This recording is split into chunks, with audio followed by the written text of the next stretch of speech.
Assalamualaikum warahmatullahi wabarakatuh. Selamat pagi anak-anak peserta didik baru, siswa-siswi kelas 1 dan juga siswa-siswi kelas 2 sampai dengan kelas 6 SDN 3 Lumbir.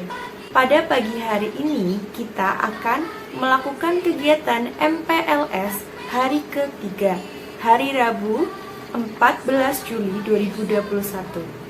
Perkenankanlah Bu Guru Ibu Feviana Rosmaningrum untuk memaparkan atau menjelaskan materi MPLS hari ketiga. Dengan materi, Bu Guru akan memaparkan materi tentang kurikulum 2013, kemudian ada materi kepramukaan, dan yang terakhir adalah tata tertib atau tata krama di sekolah. Tentunya sebelum kita melakukan kegiatan MPLS pada pagi hari ini, marilah kita berdoa bersama-sama di rumah masing-masing.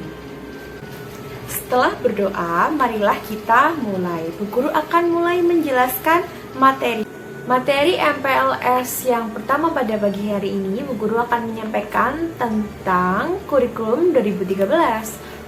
Kurikulum 2013 adalah kurikulum yang sekarang atau yang saat ini sedang berlaku di sistem pendidikan Indonesia yang berbasis pada kompetensi. Jadi pembelajaran di SD saat ini berdasarkan sistem tematik. Jadi dijadikan satu tema dan antara satu mupel dan mupel yang lain saling berkaitan. Apa itu mupel? Mupel adalah muatan pelajaran.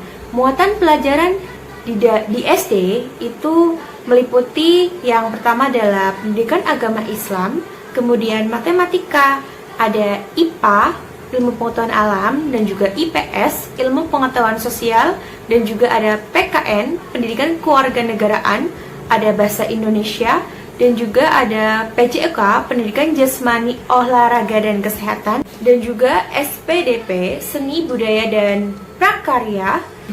Pembelajaran tematik berpusat pada siswa untuk mendorong siswa agar lebih semangat belajar dan juga termotivasi dan juga meningkatkan kreativitas, inspirasi, inovasi, dan juga membentuk siswa agar menjadi lebih mandiri.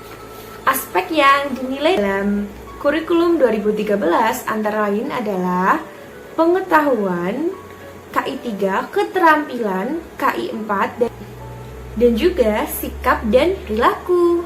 Jadi itu sedikit materi tentang kurikulum 2013. Kemudian selanjutnya Bu Guru akan menjelaskan materi kepramukaan. Anak-anak, materi MPLS yang kedua pada pagi hari ini yang akan Bu Guru sampaikan adalah tentang kepramukaan. Untuk peserta didik baru, kalian mungkin masih asing dengan kata pramuka atau kepramukaan. Namun untuk murid siswa-siswi kelas 2-6 tentunya sudah tidak asing lagi ya. Pramuka adalah singkatan dari Praja Muda Karana ya. Pramuka itu berarti mandiri. Jadi anak pramuka itu harus jadi anak yang mandiri. Untuk golongan pramuka sendiri, untuk umur 7-10 tahun itu merupakan pramuka siaga. Kemudian untuk pramuka penggalang itu 11-15 tahun. Untuk penggalang itu, kemudian untuk pramuka penegak itu 16-20 tahun. Dan pramuka pandega itu 21-25 tahun. Gerakan pramuka bertujuan untuk membentuk setiap pramuka memiliki kepribadian berakhlak mulia, bertakwa, berjiwa patriotik, kemudian taat hukum, disiplin, menjunjung tinggi nilai-nilai luhur bangsa, dan juga berkecakapan hidup sehat jasmani dan rohani, dan menjadi warga negara yang berjiwa Pancasila. Untuk peserta didik baru siswa kelas 1, jika umurnya sudah 7 tahun, anak-anak tergolong dalam pramuka siaga. Untuk kelas yang lainnya, jika kelas tinggi, itu biasanya sudah masuk ke dalam pramuka penggalang. Itu saja untuk materi pramuka. Materi yang ketiga adalah tentang tata krama atau tata tertib di sekolah. Tata krama atau adat sopan santun telah menjadi bagian dalam hidup. Tata krama sendiri terdiri dari dua kata, yaitu tata dan juga krama. Tata berarti adat, aturan, norma, atau peraturan, sedangkan krama berarti sopan santun, kelakuan, tindakan, perbuatan. Jadi tata krama berarti adat sopan santun, kebiasaan sopan santun.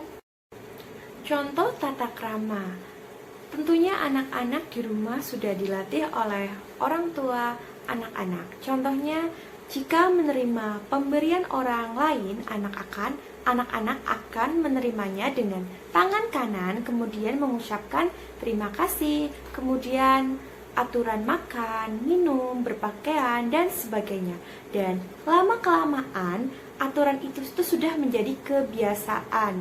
Jadi, tata krama itu sudah menjadi kebiasaan atau kesepakatan yang berada di lingkungan kita, yang sudah menjadi kebiasaan dalam kita berkehidupan sehari-hari di lingkungan kita, di masyarakat, di lingkungan, di semua tempat kita harus tetap menjaga tata krama kita. Kita tidak boleh berkata kasar atau kita tidak boleh berkata tidak sopan, terutama kepada orang yang lebih tua.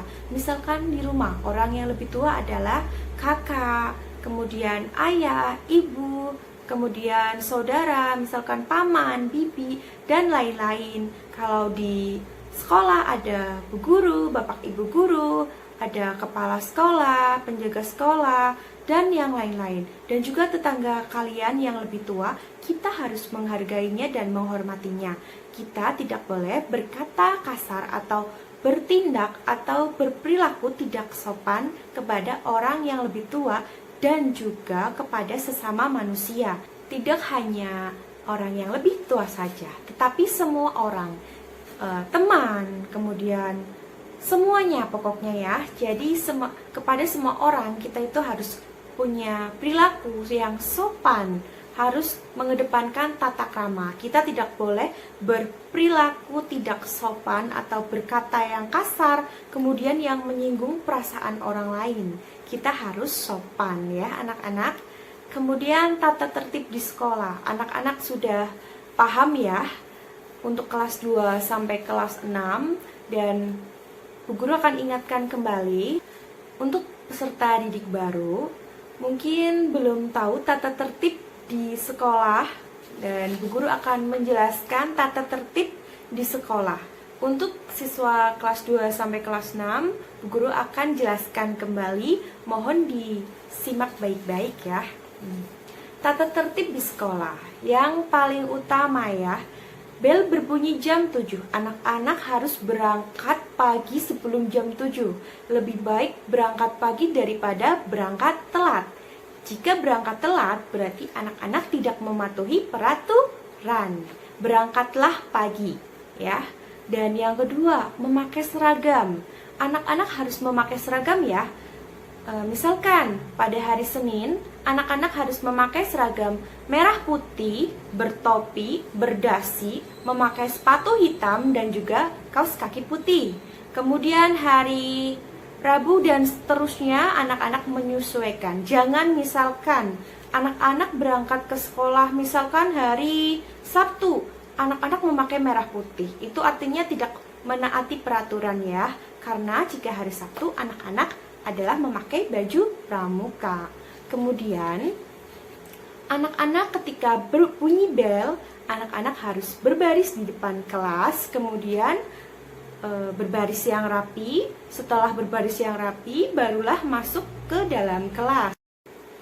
Kemudian jika anak-anak sudah berada di dalam kelas, dalam pelajaran, anak-anak tidak boleh makan ya. Dan kalau anak-anak ingin minum, anak-anak bisa meminta izin kepada bapak atau ibu gurunya. Bu, saya misalkan ya, Bu, saya Zea, saya mau minta izin untuk minum sebentar. Jika bapak ibu guru sudah memperbolehkan, anak-anak boleh minum. Tapi jika belum atau tidak mengizinkan, anak-anak harus mengikuti peraturan tersebut ya. Kemudian, anak-anak tidak boleh makan ketika pelajaran ya, karena ketika pelajaran itu anak-anak harus memperhatikan bu guru. Kalau makan itu nanti sudah ada jamnya atau sudah ada waktunya di jam istirahat. Anak-anak harus memperhatikan pelajaran dan anak-anak tidak boleh berbicara sendiri, berbuat gaduh, apalagi berkelahi dengan temannya. Jika anak-anak berkelahi dengan temannya atau berbuat gaduh, artinya anak-anak itu melanggar peraturan sekolah dan berarti anak-anak itu tidak punya tata krama atau tidak menghargai orang lain sedang berbicara. Jadi itu boten pareng gitu, tidak boleh. Semoga ilmu yang sudah Bu Guru berikan bisa bermanfaat untuk kalian semua. Masih aturan di dalam ruang kelas. Kemudian jika anak-anak mengerjakan tugas, anak-anak dilarang mencontek ya, tidak boleh mencontek temannya ataupun tidak boleh berbicara sendiri. Dan ketika ada tugas PR, anak-anak harus mengerjakannya tepat waktu. PR itu adalah pekerjaan rumah, jadi anak-anak tidak boleh mengerjakan PR di sekolah. Dan kemudian selanjutnya tata krama atau tata tertib di lingkungan sekolah. Nah, anak-anak di lingkungan sekolah itu banyak sekali, misalkan tumbuhan-tumbuhan. Anak-anak tidak boleh memetiknya atau merusaknya, karena itu adalah fasilitas sekolah. Jika anak-anak merusaknya atau misalkan tidak sengaja menginjaknya, jika anak-anak merusaknya, sama saja anak-anak tidak mematuhi aturan sekolah. Sama saja anak-anak melanggar tata tertib. Jadi anak-anak tidak boleh merusak fasilitas yang ada di sekolah, seperti mencoret-coret tembok, buang sampah sembarangan, kemudian misalkan memecahkan jendela dan sebagainya ya, tidak boleh. Anak-anak boleh istirahat atau boleh makan, boleh minum. Anak-anak boleh makan dan juga boleh bermain ketika jam istirahat. Jam pelajaran tidak boleh. Kita harus mematuhi peraturan sekolah ya. Itu sedikit tentang tata krama atau tata tertib pada pagi hari ini ya. Terdapat kesalahan kata atau tutur kata yang kurang berkenan. Semoga kalian semuanya dalam keadaan sehat selalu. Dalam pandemi ini kalian harus selalu menjaga kesehatan. Sekian dari Bu Guru. Wabillahi taufiq wal hidayah. Wassalamualaikum warahmatullahi wabarakatuh.